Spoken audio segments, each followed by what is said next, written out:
베드로니가 교회 교인들은요, 예수님의 초림과 재림을 확실히 믿고 있었습니다. 초림, 재림 뭔 말인지 다 아시죠? 네. 초림은 처음 오신 거고 재림은 다시 오시는 거고. 근데 이제 살아서 주님의 재림을 볼 수 있을 거라고 확신을 하고 살았는데, 근데 그들 중에 몇 명이 죽어버린 거예요. 이제 뭐 하나님이 부르셔서 갔겠죠. 그러니까 이 세상을 떠났어요. 근데 그 사람들의 믿음은 자기들이 살아있을 때 예수님이 오실 거야 그거였는데, 같이 신앙생활하던 사람 중에 몇 명이 죽어 천국을 간 거예요. 그러니까 당황하기 시작하는 겁니다. 예수님이 분명히 내가 다시 오는 것을 너희 중에 볼 자도 있느니라 그러셨는데, 어째서 예수님 오시기 전에 저들이 죽었을까? 그러면은 저렇게 죽은 사람들은 우리를 살아있을 때 예수님 오시면 우리는 그대로 살아서 공중으로 들림받을 텐데, 저렇게 먼저 죽은 사람들은 어떻게 되는 거냐? 저 사람들은 어떻게 그냥 저대로 땅속에 묻혀 있는 거냐? 어떻게 되는 거냐? 막 궁금한 거예요. 근데 나중에는요, 어떤 사람들은 이 궁금함을 넘어서 이제 믿음이 흔들리는 사람이 생깁니다. 그러니까 좀 적당히 궁금하다가 그쳤어야 되는데, 이 궁금한 게 도를 지나치니까 주님의 말씀에 대해서 의심하기 시작하고, 거기에 대해서 난 더 이상 믿지 못하겠다, 이런 사람들이 생겨났다라는 거예요. 그래서 오늘 본문 시작할 때 보면 바울이 이런 말을 합니다. 너희가 알지 못함을 우리가 원치 아니한다. 그러면서 이제 자는 자들에 대해서 얘기를 하기 시작하는 거예요. 자는 자들. 이 자는 자들이 누구겠어요? 먼저 죽은 자들이죠. 먼저 죽은 자들. 바울은 여기서 죽은 자들을 가리켜서 죽었다라고 하지 않고 뭐라 그랬어요? 잔다라고 그랬어요. 잔다. 사실 이 표현은 당시 개념으로서는 굉장히 파격적이었죠. 당시엔 헬라 철학 사회 속에서는 죽은 사람을 잔다라고 표현하는 예가 없었어요. 그래서 바울이 죽은 사람을 잔다라고 했을 때 당시 사람들은 굉장히 큰 충격을 받습니다. 그 중요한 건 이때부터 기독교가 죽음에 대한 관념, 죽음에 대한 이전의 모든 개념을 싹 바꾸기 시작한 거예요. 그전엔 죽으면 끝, 그전에는 죽으면 다 모든 게 다 허망하고 부질없고 아무것도 남지 않고 그냥 공허하고 외롭고 비참하고 이렇게 죽음을 이해했는데, 이제 바울이 죽음을 잔다라고 하면서부터 죽음은 더 이상 고통스럽고 외롭고 모든 게 다 단절되고 쓸쓸하고 이런 개념이 아니고 언제든지 자다가 깨나면 되는 거니까. 그죠? 자다가 일어나면 되는 거 아니에요. 그러니까 이렇게 죽음을 완전히 그 개념을 싹 바꿔놓기 시작한 거예요. 어, 영어 영미권에서는 이 묘지, 우리는 저 공동 묘지라 그러죠. 묘지라 그래요. 근데 묘지를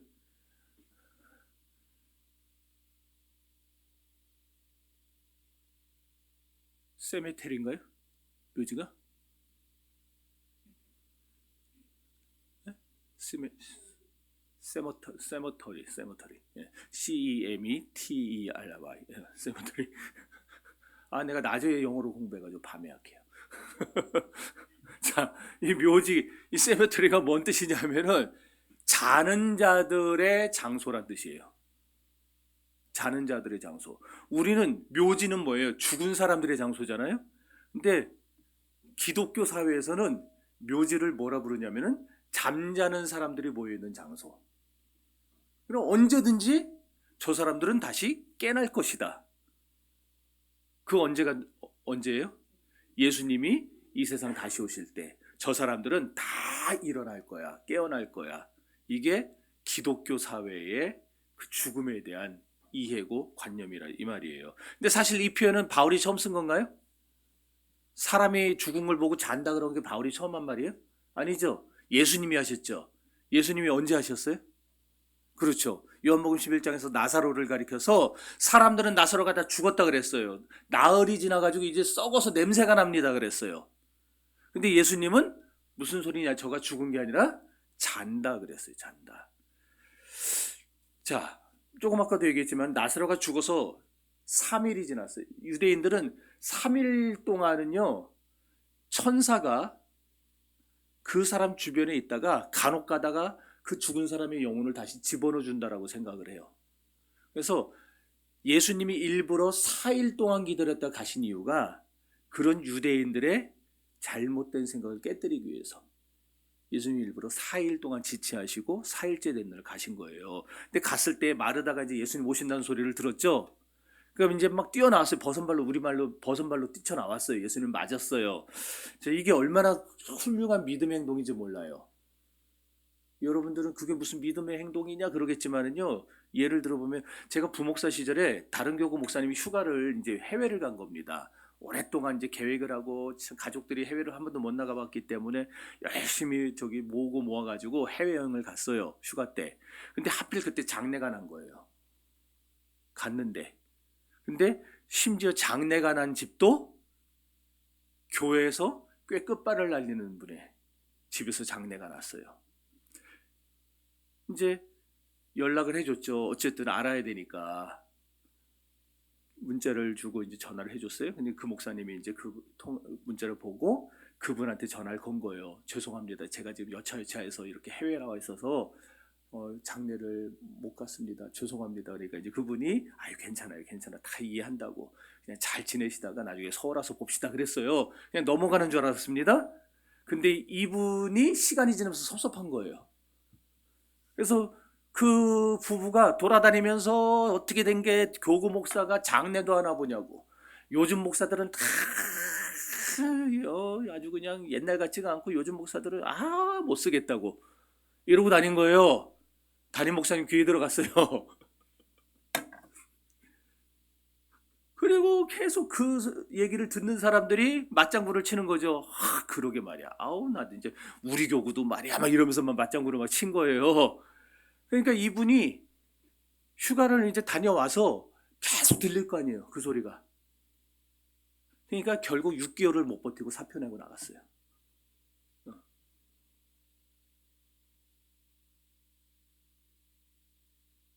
여러분은 어떻게 그럴 수 있냐 그러는데 막상 우리도 그렇게 되면 몰라요. 그렇게 될지.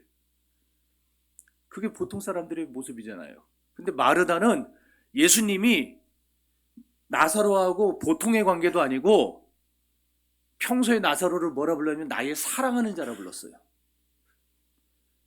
베단이라는 동네 올 때만 되면은 무조건 나사로 집에 가서 그날 저녁을 주무시고 식사를 공개받을 정도로 나사로, 마르다, 마리아와는 아주 각별한 관계였어요. 보통 사이가 아니에요.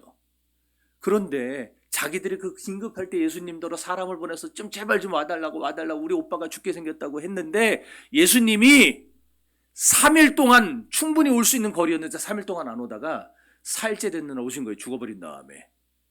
그러니까 보통 사람 같았으면 마르다도 그러지 않았겠어요?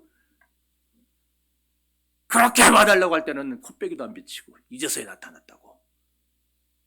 그러지 않겠냐고요.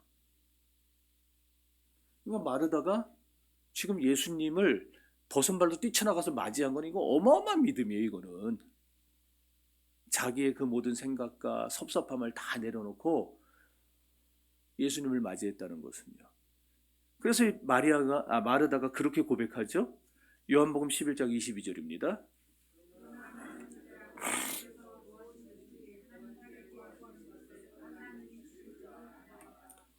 자, 여러분은 이제 이 구절에서 무엇을 깨닫습니까? 이제라도 우리가 주님과 함께 있으면 어떤 형편에 처했든지 간에 어떤 상황에 처했든지 간에 우리에게는요 가장 최악의 순간이라도 가장 절망의 순간이라도 그 순간이 주님이 우리와 함께 하면은 희망의 순간으로 변할 수 있다는 겁니다. 그래 마르다의 고백부에서 이제라도 오빠는 죽었지만 오빠는 이미 죽어서 썩어서 냄새가 나는 시체가 돼버렸지만 그러나 이제라도 주님이 오셨으니 이제라도 주님이 우리와 함께 하시니 이 신앙 그렇습니다. 그리스도는 문제 해결의 길입니다. 그러니 오늘날 사람들이 좌절을 해요. 왜 좌절하느냐? 믿기를 거부하기 때문에 좌절합니다. 믿는 사람은 좌절하지 않습니다. 끝까지 믿음을 붙들고 있으면 좌절하지 않아요. 그러나 믿음을 놓는 순간 좌절합니다. 오늘 여기 있는 저와 여러분들이 우리 더함교회가 이 마르다의 믿음을 가질 수 있기를 바랍니다. 우리 기도는 반드시 응답될 겁니다. 그 증거가 뭐냐? 예수님이 마르다에게 그러셨어요. 내 오라비가 살리라 그랬어요. 거기서 뭐라 그랬냐? 다시라는 말이 있죠. 내 오라비가 다시 살리라. 죽었어. 예수님도 알아요. 죽었어. 그러나 다시 살아날 거야. 다시 살아날 거야. 우리가 이런 믿음이 굳게 서야 할 줄로 믿습니다. 이제 다 아는 얘기는 건너뛰고, 그리고 예수님이 마르다에게 또 하나 중요한 얘기를 하셨어요. 다 읽어봅시다.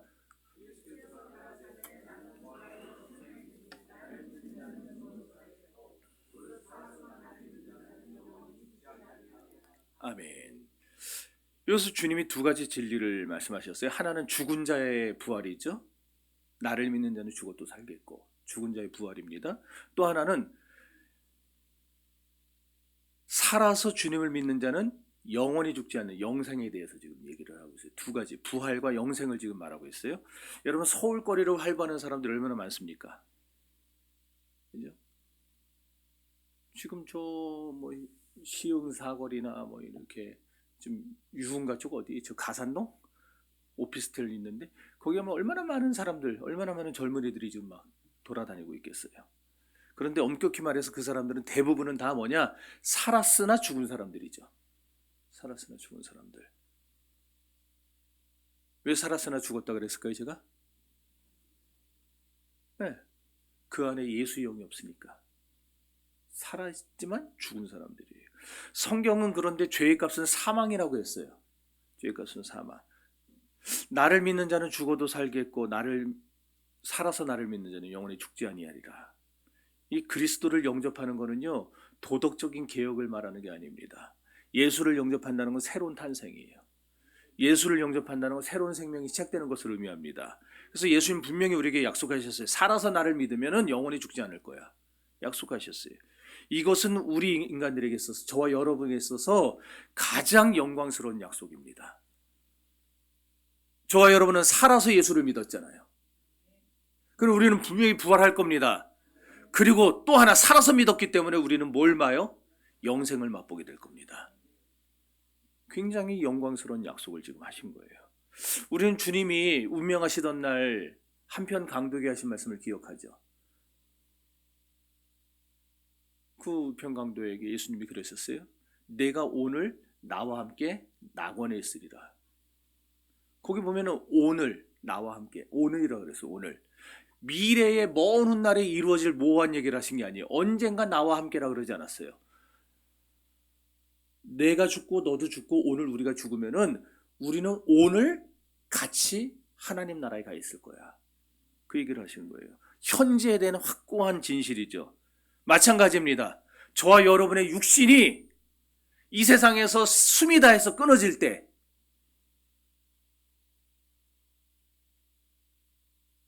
설사 우리가 원치 않는 사고를 당해서 세상을 떠나는 한이 있더라도 우리는 그 순간, 그 즉시 우리의 영혼은 천국에 가 있을 것입니다.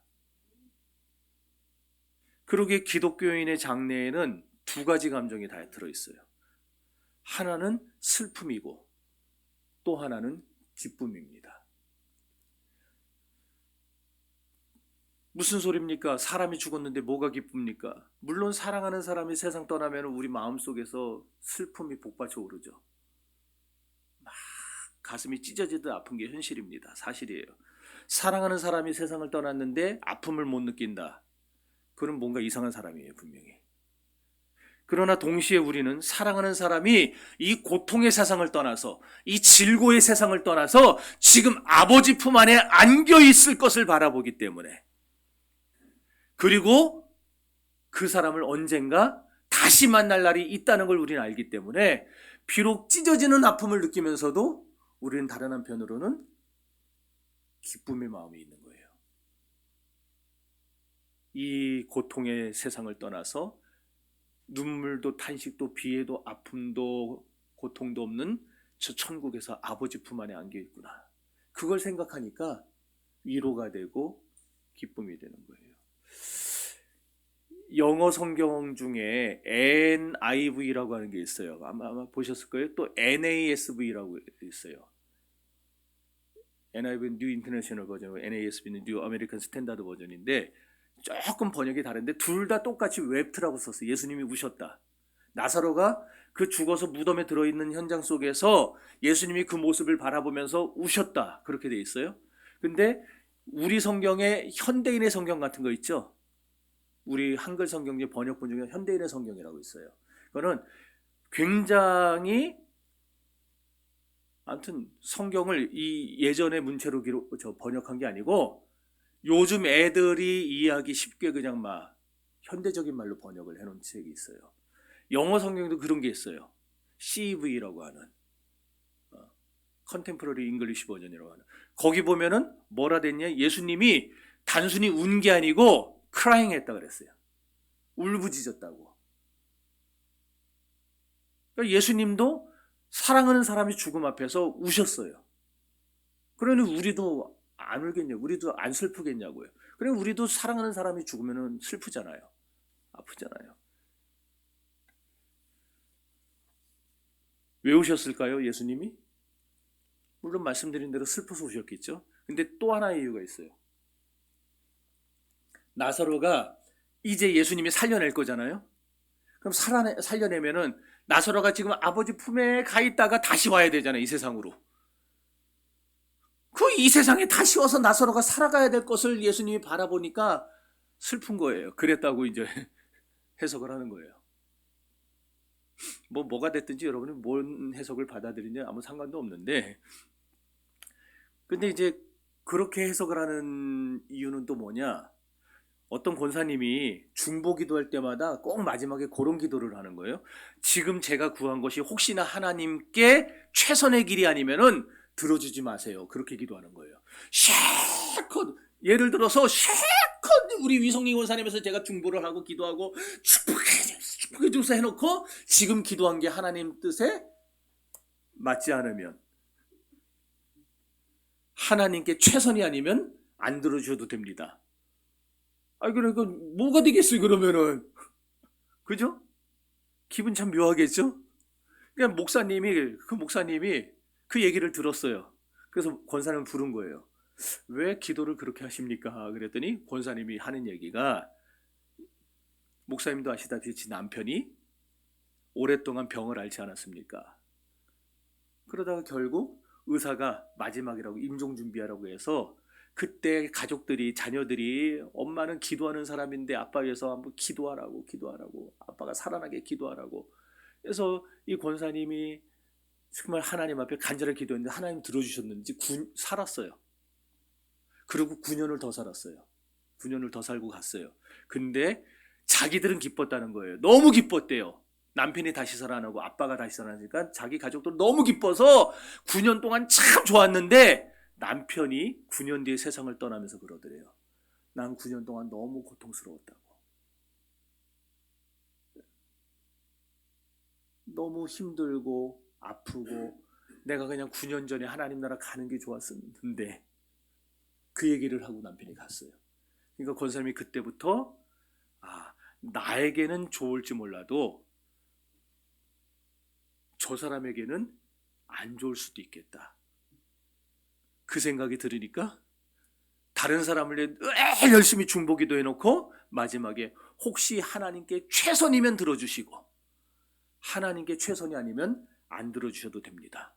그렇게 기도했다는 거예요. 잘 이해가 안 되죠? 잘 이해가 안 되죠? 돼요? 안 될 수가 있어요. 우리는 대부분 다 그러거든요. 저도 그러고. 조금만 더 사시다 가지. 저희 어머니가 갑작스럽게 어제 저녁까지 우리랑 얘기하고 막 그냥 애들 축복기도 해주고 다 하고 나서 돌아왔는데 3시간인가 4시간 뒤에 돌아가셨다고 연락을 받은 거예요. 얼마나 황당합니까?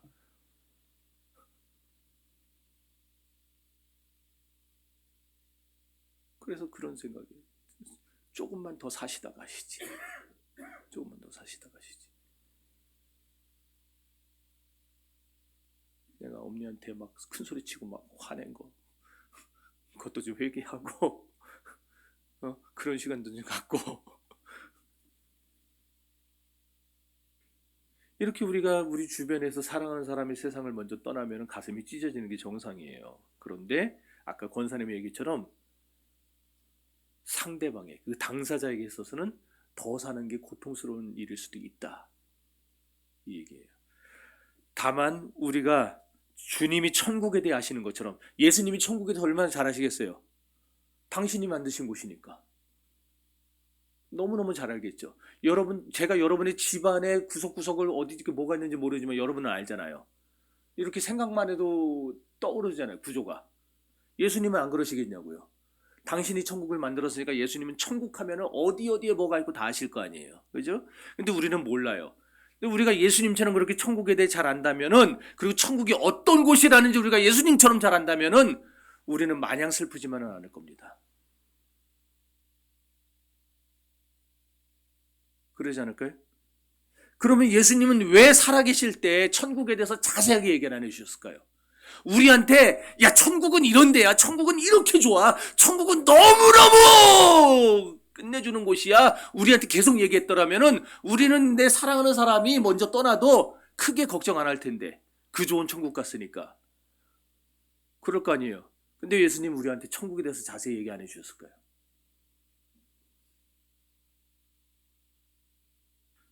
밤이라 생각하기도 싫어요? 귀찮아요? 첫 번째 이유는 인간의 언어로는요 천국을 표현할 말이 없어서 그래요. 그래서 요한계시록에도 보면은 기껏 나온다는 게 뭐예요? 황금길, 12진주문. 당시에는 최고의 보물이 황금하고 진주였으니까 그거 말고는 어떻게 설명할 방법이 없어요. 그러니까 요한 사도가 12진주문, 황금길 그렇게 써놓은 거예요. 그 다음에 생명숲길로 가로수가 있는데 그냥 철 따라 과실을 맺고 그렇게 쓴 거예요. 자기들 생각에 그거밖에 표현할 말이 없어서. 요즘에 우리가 아마 천국을 보고 오면은 새롭게 쓰겠죠. 소경에게 보라카이 해변이 에메랄드 빛이야 라고 얘기해주면 소경이 알아먹을까요? 저 색깔 보세요. 기가 막히지 않아요? 제대로 보이나? 저 보라카이 바다에 저기가. 와보라카이 그래가지고. 저거 설명해준다 알겠냐고요. 바닷빛이 저런 거라고 얘기해주면 몰라요. 귀머거리에게 모차르트의 피아노 협주곡 22번이 얼마나 그 이 악장이 얼마나 기가 막히지, 악보를 보여주면은 자 이거예요, 악보. 귀머거리가 저거 보면은 저게 막 천국에 대해서 우리에게 소망을 주고 하나님이 우리를 위로해주는 그 엄청난 선율에 대해서 이해하겠냐고요, 귀머거리가. 몰라요. 그러니까 우리에게 말해봐야 못 알아먹으니까 예수님이 자세하게 얘기 안 한 거예요. 내가 저희 곡 음악을 좀 몇 분이라도 갖고서 들려, 기가 막혀요. 언젠가 기회 되면 한번 들어. 어떻게 저런 걸 만들었는지.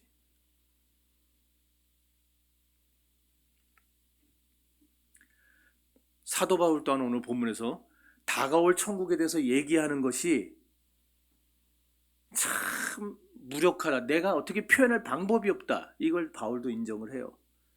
그래서 고린도전서 2장 9절에서 이렇게 표현을 합니다.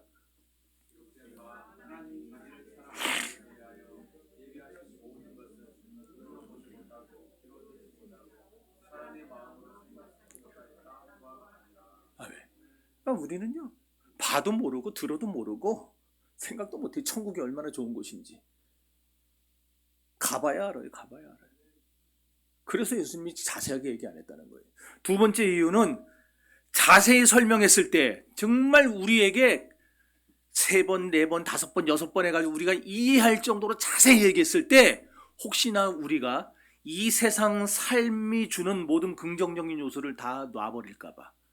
이게 무슨 얘기냐면은 어린아이들이요, 자 몸에 꼭 필요한 영양소라는 게 있잖아요. 그러면 시금치, 콩나물 이런 거에 그 영양소들이 있잖아요. 그죠? 어저께 우리 수예배 끝나고 저랑 차 타고 가면서 생강 얘기를 했는데 우리 권사님들이 생강이 얼마나 좋은데 막 자기들은 막 씹어 먹는다 그래서 나는 생강이 들어오면 다 뱉는다고 막 그랬더니 애라고 나오고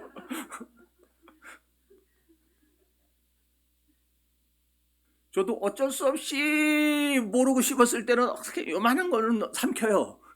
근데 덩어리 큰 게 나오면 뱉지. 애들은 그러잖아요. 아무리 몸에 좋다고 이거 먹어야 돼, 이거 먹어야 돼 그래도 자기가 먹기 싫으면은 안 먹잖아요. 당근 좋잖아요. 취나물 이런 거 좋잖아요. 먹으면은. 근데 그런 거 잔뜩 싸놓고 옆에 딸기 케이크 있어요. 그럼 애들은 취나물, 콩나물, 뭐 당근 이런 거 먹을까요? 딸기 케이크 먹을까요? 당연한 거예요. 딸기 케이크 먹게 되어 있어요. 아무리 몸에 좋다고 해도 딸기 케이크 먹어봐야 살밖에 더 쪄. 근데 애들더러 이게 좋은 거야. 이거 먹으라고 해봤자 이미 여기에 눈이 돌아가 버리면은 이게 안 보이는 거예요. 딸기 케이크를 먹지. 그런 의미로 생각하시면 돼요. 천국을 우리에게 다 가르쳐 줬을 때 우리가 천국과 이 세상을 비교해 보니까 이 세상은 당근 같고 시금치 같고 취나물 같고 숙주나물 같고 이런 거예요. 근데 천국은 화려한 딸기 케이크 거기에 과일 올려놓고 그 다음에 막 이렇게 막 시럽 올려놓고 막 우리 눈을 확 하게는 얘가 좀 이상하긴 한데 어쨌든 천국이 주는 그 모습이 천국이 보여주는 모습이 이 세상과 비교해 보니까 너무너무 좋아서 이 세상에 더 이상 미련이 없고 소망이 없고 그러니까 이 세상에서 아무것도 하지도 않고 그렇게 살아갈까 봐 우리에게 자세히 얘기를 안 해줬어요. 그렇지 않겠어요? 천국을 한번 봤는데 천국이 어떤 곳인지 알았는데 세상에서 살고 싶어지겠냐고요. 살맛이 나겠냐고요. 그래서 예수님이 나사로를 다시 살리신 이유, 나사로가 천국에 가 있는 게 좋지만 나사로에겐 그게 좋겠죠. 천국에 가 있는 게. 그런 나사로를 기어코 다시 살리신 이유는 이 세상에서의 사명을 마감해야 되기 때문에 그를 다시 보낸 거예요. 그러니까 우리가 지금 천국에 대해서 자세하게 모르는 것을 감사하세요. 모르니까 우리가 지금 세상에서 일하면서 열심히 살고 있는 거예요. 알았으면 일하겠어요? 맨날 천국만 생각하고 살지. 네. 여러분 사명 다 감당하면은 주님이 이제 때가 되면 다 데려가실 겁니다. 그러니까 데려가실 때까지는 아직 때가 안 됐구나 생각하시고 여러분에게 주어진 사명 잘 감당하며 사시면 되는 거예요. 믿습니까? 자, 그러고 나서 이제 예수님이 돌을 옮겨 놓으라고 그랬어요. 사실 예수님 얼마든지 말씀만으로 옮길 수 있죠. 그러잖아요. 돌로 떡도 만드시는 분이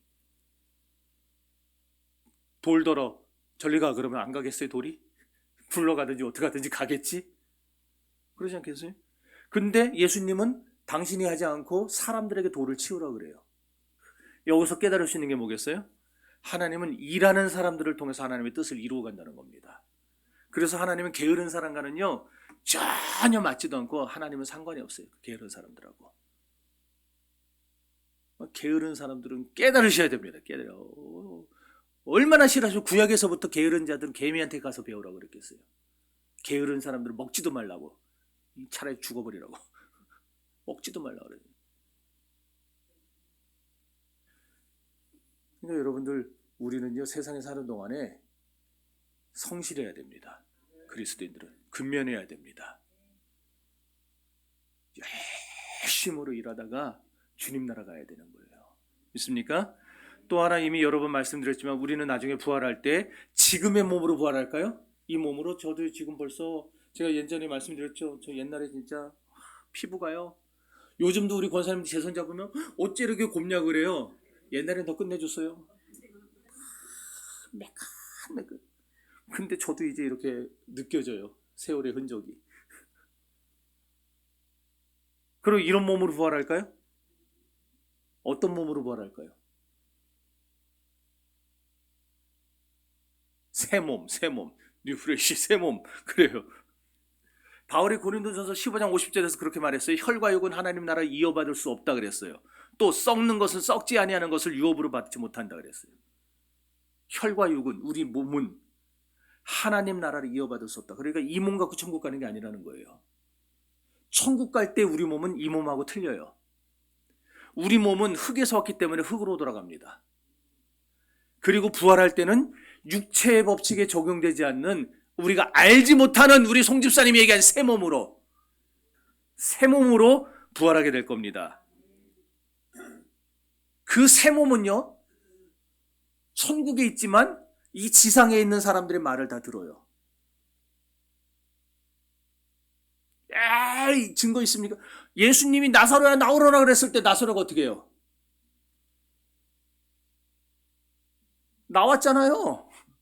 육체는 죽어가지고 배로 동이고 있었지만 예수님이 그를 다시 살려내는 순간에 그가 듣고 다시 그 혼이 그 육체 속으로 들어가서 살아서 나오잖아요. 무덤을 열고. 다 들어요.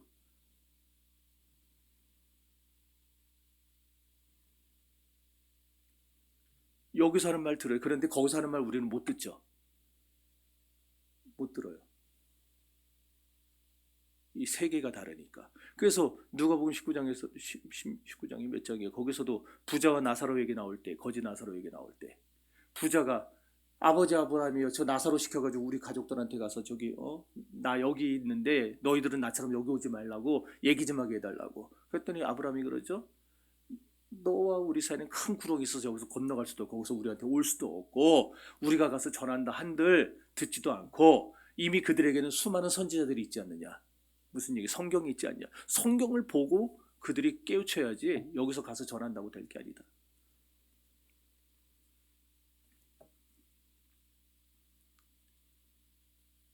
그러니까 요 얘기는 우리 나사로가 비록 죽었었지만 천국 가서도 누구로 사는 거예요? 나사로로 사는 거예요.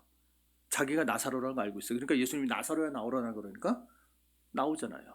그러니까 우리도요 천국 가면은 황선배로 살고 아무개로 사는 여러분의 이름으로 사는 거예요. 다만 지금 세상에 사는 것처럼 가족 관계를 이루고 뭐 가정을 남편과 아내와 뭐 이렇게 만나서 사는 건 아니죠.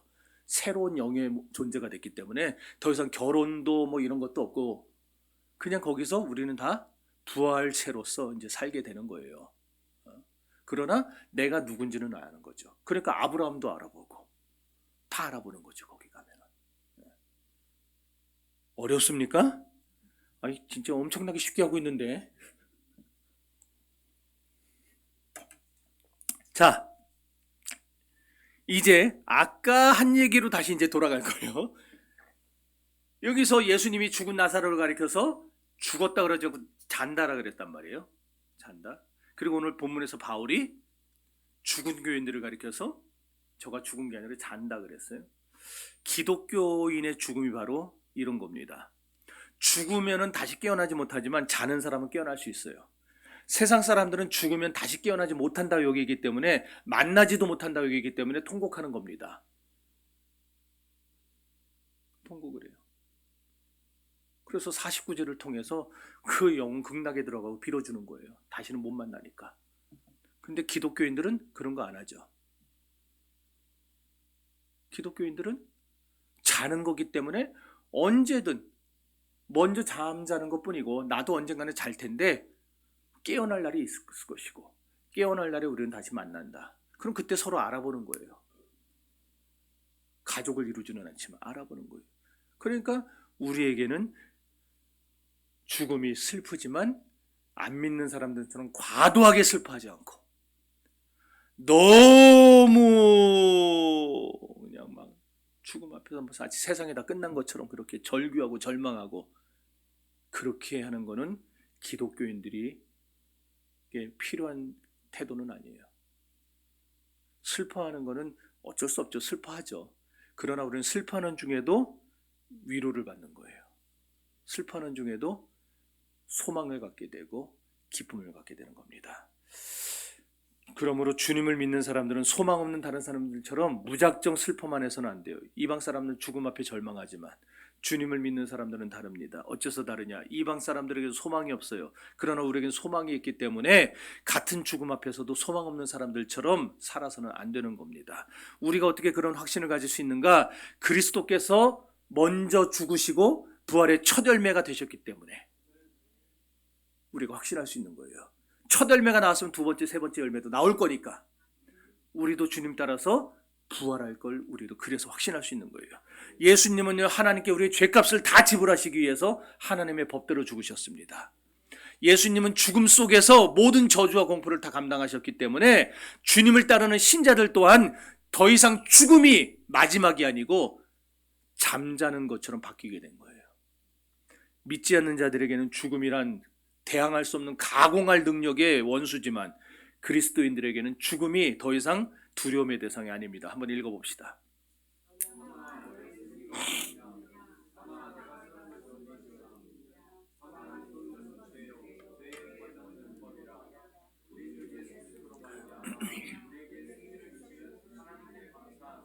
아멘.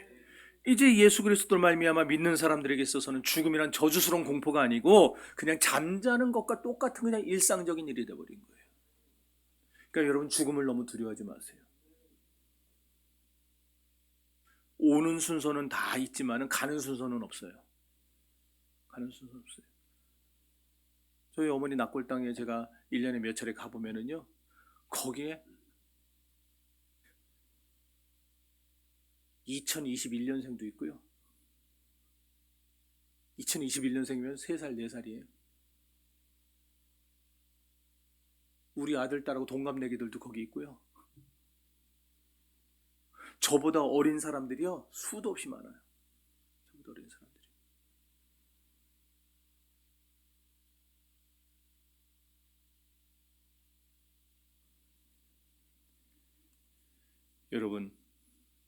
여러분은 그리스도에 죽었다가 다시 사심을 믿으십니까?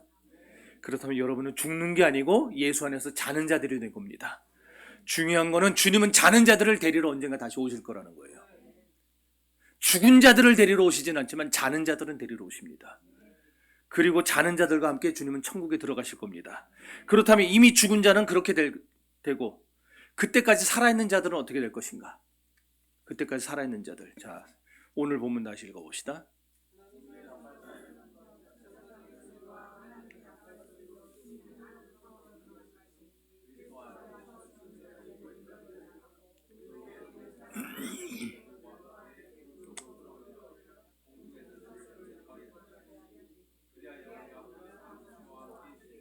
아멘.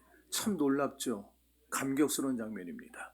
재림 때까지 살아남아 있는 분들은, 여기 그런 분들이 이제 얼마가 되실지 모르겠지만, 재림 때까지 살아계신 분들은요, 구름 속으로 끌어올려져서 공중에서 주님을 영접하게 된다는 거예요. 근데 공중은 우리가 누가 다스리는 곳이었어요? 옛뱀, 마귀, 용이라고도 하는 사탄 마귀가 다스리는 곳 아니에요? 공중은? 하나님이 허락을 하셨잖아요. 공중 권세 잡은 자. 그렇죠? 그러니까 우리는 아니 그런 마귀가 있는 곳에 우리가 들림을 받는다고 거기서 예수님을 만난다고 이게 무슨 소리냐 그러겠는데, 그러면은 예수님이 마귀가 다스리는 세력으로 내려오셔서 우리가 거기로 들림 받아서 거기서 만난다. 이게 무슨 말이겠어요? 예수님이 마귀의 세력을 완전히 다 싸그리 박살냈다는 얘기겠죠. 지금은 공중이 마귀가 다스리는 공간이겠지만, 그러나 주님이 다시 오시는 날에는요, 그 공간이 주님의 공간으로 새롭게 변하게 되는 것이.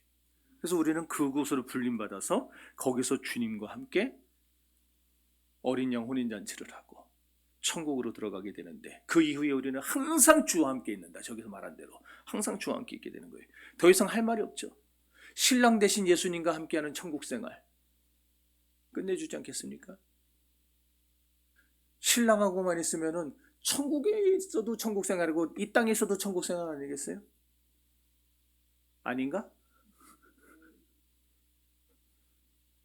그러면 우리는요, 그리스도인들은 엄밀하게 말해서 이 땅에 살지만 얼마든지 천국을 맛볼 수 있는 사람들이에요.